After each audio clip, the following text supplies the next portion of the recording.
كوبري. يعني ايه؟ انا كوبري؟ لا انا اجي لك عشان تصلح بيني وبين مراتي، تغفلني؟ لا طبعا، انا والله رحت لها وهي وافقت. مع سبق الاصرار والترصد. حضرتك بس لو تفكني انا هاجي معاك لمدام كوثر وهي تفهمك كل حاجه. ايه بتشبه؟ هاتوه. هو قال هاتوه؟ طب ليه هاتوه؟ حضرتك انا ممكن اجي لوحدي يعني. ادي الجمل وادي الجمال، وانا عايز افهم. تفهم ايه هو الجواز بالعافيه؟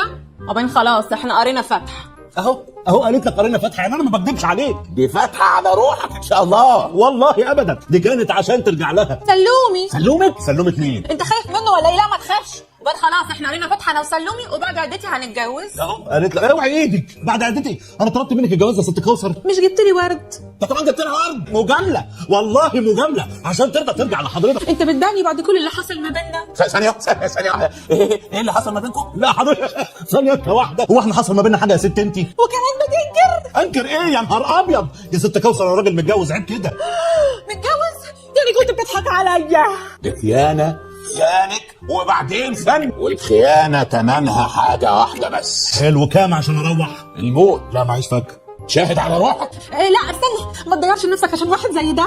وبعدين البدله الحمراء هيبقى شكلها وحش قوي عليه.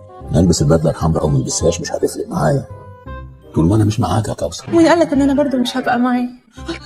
انت بتقول هتتجوزي الواد ده. شوف الولد. انا اتجوز البقف ده؟ انا كنت بس بنكشك. الله على زمن النكش الجميل، بتنكشي بقضيه خلع. كنت بشوف بس غلاوتي عندك. شفتيها؟ لسه. اوريك يا جماعه انتوا هتوروا بعض قدامي ولا ايه؟ طب انا ممكن استاذن انا وتوروا بعض براحتك؟ قلت لك اسكت انت. خاطر قلبي. روحي. حياتي هتروح لو حضرتك ما شلتش المسدس من على رقبتي. طب امشي انت بقى خلاص، عفونا عنك. بجد يعني هشوف حاجه غير خرام مناخيركم. يلا مع السلامه. بقول لك ايه، مره قالت لي بحبك يا سلومي. ايه؟ هاتوه. بهزر والله بهزر. ايه ده؟